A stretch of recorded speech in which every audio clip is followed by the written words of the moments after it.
how do you think man-to-man coverage plays to the strengths of especially your top three, Denzel, Greg, and Martin? Chris, that's a great question. You know, we talk about being the tip of the spear. Yeah. So, like, the room has been built with press in mind first, our speed, length, and athleticism, and that's across the board on all of our guys in the room. We're extremely competitive, so us getting to work, keeping the focus on it, it's really going to help our team. Excuse me? I'm saying that you guys looked, the defensive ends looked dominant some of those red zone periods, the Greenbrier, and really shutting things down. So you had to be happy with the aggressive nature of the play.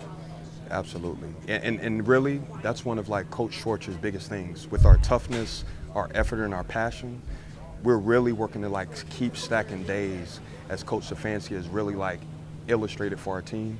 And our guys really have that internal camaraderie amongst each other. Who's been working out nickel like second team? Mitchell, the number one guy there? You know what? It's really like by committee. You know, we value versatility, like we've said a lot organizationally.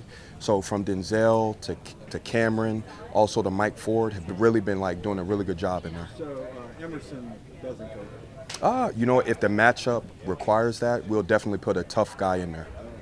Brandon, Martin has kind of talked about he likes when quarterbacks throw his way and target him. He really liked that last year, but he's such a quiet guy, but kind of still has that confidence. Just what have you learned about that aspect of his personality, I guess? You know what, he tip of the spear. You know, he's a young man that when we talk about toughness, he really embodies that and really encourages our room to really put that at the forefront. So like when we're in the red zone period, as Miss Mary, you know, really asked us about, that's really a big thing that really gets our group going. A year ago, he had that pick six in the first Jackson. Was it Jackson? Yeah. Yes, sir. Did you see a different? Did that just propel him to the kind of year he ended up having? Technique and fundamentals. Like he's a young guy. Like we always are going to put the focus on the work, but he's a young guy. He's a come in early, stay late guy. So with his technique and fundamentals, like you really see his development over time. But the confidence he got from that game, did that have an effect? Absolutely. But I would want to say before the game, just his daily habits really help him propel in that game. What do you see out of Cam Mitchell so far? Great toughness, you know, and again, like he's a start player for us in every imagine of the word. You know, he's very instinctive, he's very aware. He's a young guy that has very good ball production, and he's a young guy that's going to help us inside and out. Talking about the confidence, did you see it grow after the kick of Deshaun and then the fourth down play you made Thursday night? You know, much like Emerson, you know, like he's really put the focus on the work, like he's building daily habits, and he's really stacking them daily. So when he's coming out in the film room as well as out here on the grass, he keeps moving forward. When you said he's a start player, you mean starter mentality?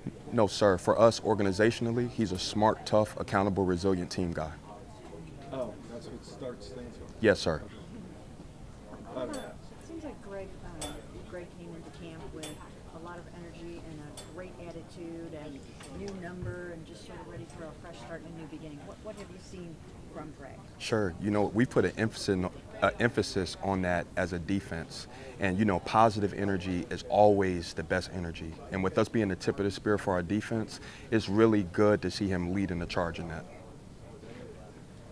Good. Now I know Rodney's not exactly in your room, but I know you guys are around him and you see him. What kind of impact have you seen him have on the secondary as a whole and defense? Sure. Leadership. You know, he's a young guy that he has a lot of reps on task.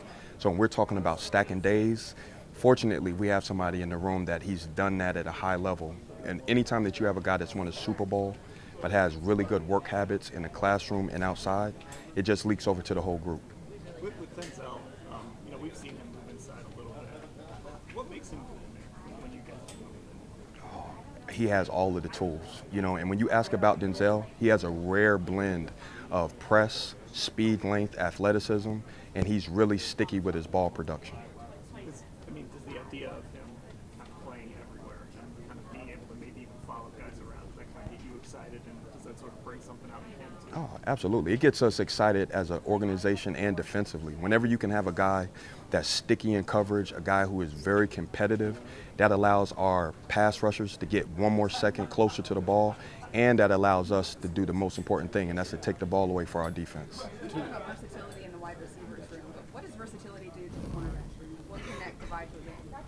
Position flex. And when I say position flex, situationally, it allows us to have really, really good matchups. And we talk about premium matchups.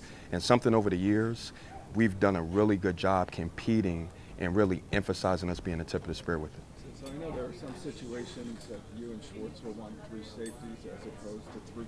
Some situations you'll want the dime to 3 safeties on the field. Sure. Some 3 cornerbacks. But Emerson's kind of in between, isn't he?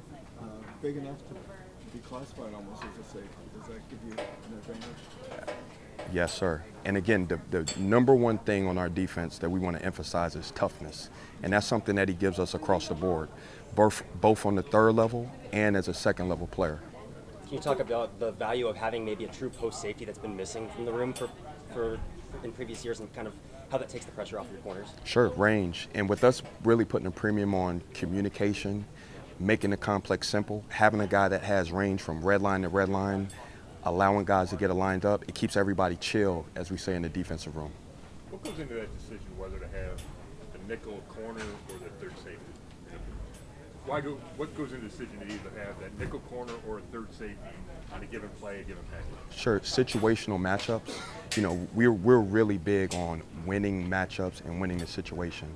So if we have premium matchups, as far as with it being a safety on a tight end or with it being more of a passing guy, we'll go ahead and we'll apply it as such. Brandon, Martin talked about, like, in the system, removing, like, if-then statements Sure. for the defense. Like, have you seen them kind of latch on to that? I don't know if simplification is the right word, but just kind of knowing where they're supposed to be without having to deal with that sort of. Yes, ma'am. That allows our playmakers to play fast. We talk a lot about removing the seat belts, not having any handcuffs. So that way we can process fast and we can execute. With Martin and his size, how important is it to have all those different body types? Even in safety, just have all different sorts of size. Sure, premium matchups. So I know a big question is who's going to be in the slot. So having that arraignment of guys, like you're saying, that have different position flex of length, different situational flex with their athleticism, it allows us to match up all of our guys to win situationally.